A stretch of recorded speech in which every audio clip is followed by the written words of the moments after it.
मैं आपको काफ़ी समय से सुन रहा हूँ और आपको सुनने के बाद मैं आपसे खुश नहीं हूँ। जब से मैंने आपको सुनना शुरू किया है, तब से मेरा पूरा का पूरा जीवन अस्त व्यस्त सा हो गया है।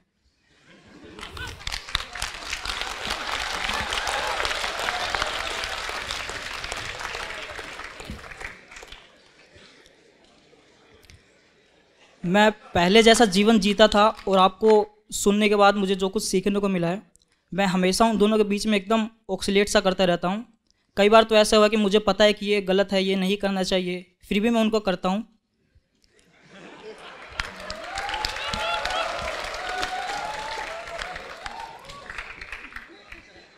आचार्य जी, मुझे कई बार ऐसा लगता है कि कहीं मैं आपको फेल तो नहीं कर रहा, कहीं मैं आपके प्रति अनादर तो असमान, कहीं मैं आपका असम्मान तो नहीं कर रहा। आपसे शांति मिलने की जगह ये मेरा मन इतना विरोध क्यों करता है आपका? देखो,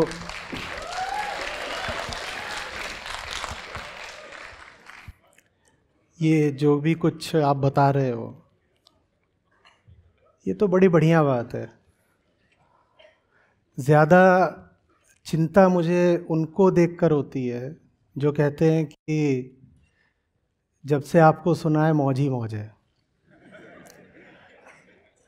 मैं कहता हूँ खुद को सुनकर मुझे आज तक मौज नहीं आई, तुम्हें कैसे आ गई?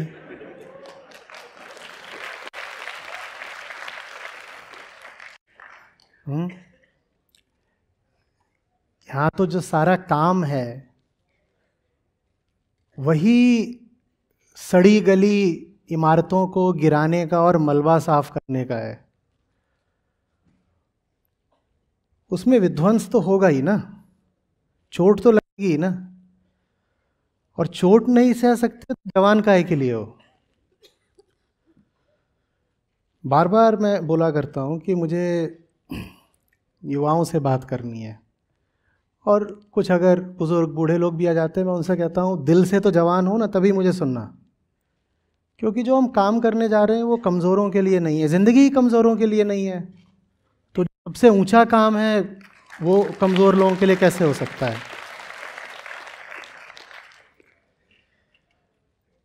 तो जीवन अस्त व्यस्त ना हुआ होता तो ये समस्या की बात होती। अस्त व्यस्त हो गया है तो खुशी मनाओ ना।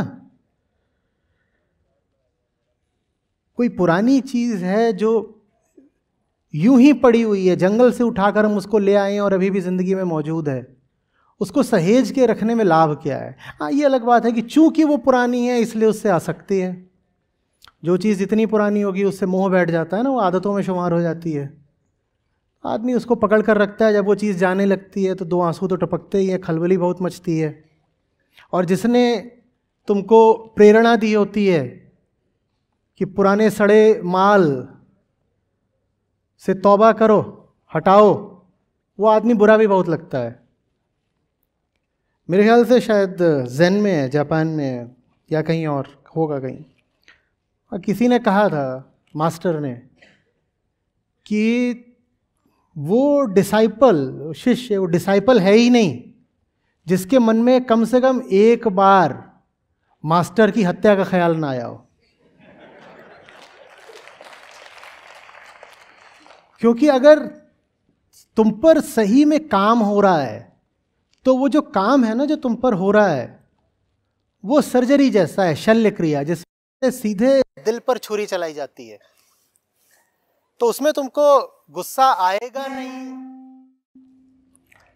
तो उसमें ये हो कैसे जाएगा कि तुमको गुस्सा आएगा नहीं, या कि भीतर सब छितर बितर होगा नहीं? वो तो होना ही होना है।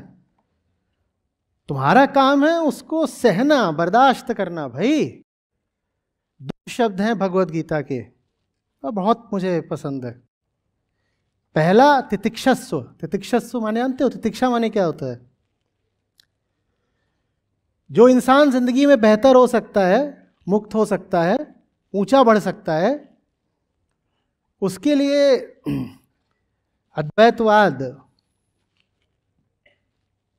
के आचार्य शंकर, भारत के अग्रणी चिंतक, उन्होंने 4 शर्तें रखी थी। उन 4 शर्तों को कहते हैं साधन चतुष्टय। ठीक है? उस साधन चतुष्टय में एक शर्त होती है षड संपत्त। षड संपत्त मतलब 6 तरीके की संपदा, माने कि 6 गुण। उनमें से एक होता है तितिक्षा। तितिक्षा माने होता है सहने की काबिलियत, झेल पाने का दम। अपनी भाषा में कहे तो सह जाने का जिगरा। जिसके पास वो नहीं है उसके लिए मैं कह रहा हूं जीवन ही नहीं है, मुक्ति तो बहुत दूर की बात है। ऐसा इंसान क्या जिएगा। और जो दूसरा शब्द है गीता का जो मुझे बहुत पसंद है, और ये दोनों एक साथ चलते हैं। पहला हमने कहा तितिक्षस्व, दूसरा युद्धस्व।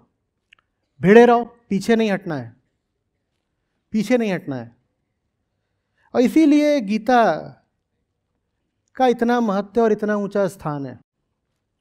नहीं तो अब वेदांत के साथी हूं, पूरा उसी में आप्लावित हूं।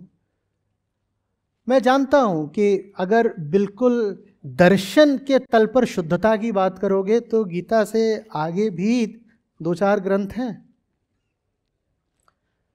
अष्टावक्र गीता मेरे साथ है, उसको मैं जानता हूं। अगर बिल्कुल सिर्फ शुद्धता की बात करनी तो अष्टावक्र आगे है। लेकिन फिर भी गीता बहुत ऊंची है।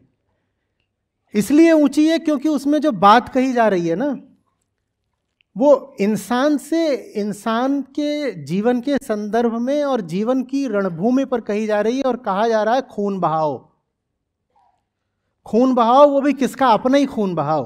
हम कि भाई का खून तो मेरा ही खून है, या बाप कहता है बेटे का खून मेरा खून है। तो अर्जुन से कहा जा रहा है अपना ही खून बहाओ, क्योंकि वो जितने हैं सामने वो भी सब तुम्हारा ही तो खून है। और तुम्हारा अपना जो खून बहेगा वो तो है ही तुम्हारा। खून बहाने का दम नहीं तो इंसान कहलाने की कोशिश क्यों। एक खून होता है जो शरीर से बहता है, वो बहाने की भी जो नौबत आए तो पीछे नहीं हटना चाहिए, तितिक्षस्व। और एक खून होता है जो मन के टूटने पर बहता है, उससे भी पीछे नहीं हटना चाहिए। धर्मयुद्ध है अगर, तो पीछे हटने का सवाल नहीं पैदा होता ना। सारी गीता ही यही है। अर्जुन कह रहे हैं मैं नहीं लड़ सकता भाई, मुझे जाने दीजिए। तो कह रहे हैं धर्मयुद्ध है, तुम पीछे हट नहीं सकते, जाने का क्या सवाल है। कहीं नहीं जाना है, लड़ो, चोट बहुत लगेगी, मर भी सकते हो, अपनों को मारना है, अपने लिए नहीं लड़ो, निष्काम युद्ध करो। तो ये सब जो तुम्हारे साथ हो रहा है ये शुभ ही है। और एक खुशखबरी बता दूं कि अभी चलेगा बहुत समय तक। और ये और बता दूं कि जितना आगे बढ़ोगे चोट उतनी गहरी पड़ेगी। और चोट तब तक पड़ती रहेगी जब तक चोट खाने वाला ही मिट ना जाए। और यही लक्ष्य है पूरे आत्मज्ञान का कि ये जो बैठा है ना भीतर, जो बात बात पे चोट खाता रहता है, अरे आई गॉट हर्ट, ऑफेंडेड हो गए। आप में भी बहुत लोग होंगे ना जब बहुत जल्दी से चोट लग जाती होगी। मार्क्स अच्छे नहीं आए, चोट लग गई, किसी ने कुछ बोल दिया, बुरा लग गया, ये सब होता है ना।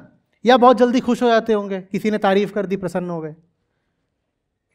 ये जो भीतर बैठा है जो चोट खाता है, इसको मिटाना ही आत्मज्ञान का लक्ष्य होता है। चोट लगनी ही बंद हो जाए। ऐसे हो जाओ तुम कि चोट का पता ही न लगे। तुम कहो चोट जिसको लगती होगी, जो मेरा काम है वो मैं करूंगा ना, यही जिंदगी है। अगर ऐसे हो जिसको दुनिया चोट दे सकती है, अतीत चोट दे सकता है, परिस्थितियां चोट दे सकती हैं, तो ये सब मिलके तुमको गुलाम भी तो बनाएंगे ना। अगर कोई तुमको घाव दे सकता है तो तुम्हारा मालिक बन जाएगा कि नहीं बन जाएगा।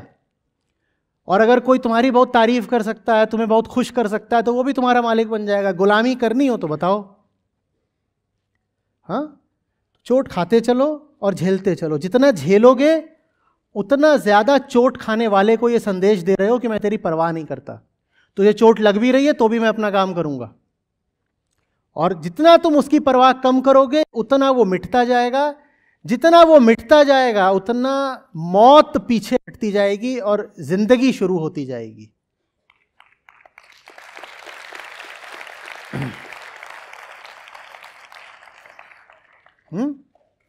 तो एक गाना है ना फिल्मी कि मिलो न तुम तो हम घबराएं और मिलो तो आंख चुराएं।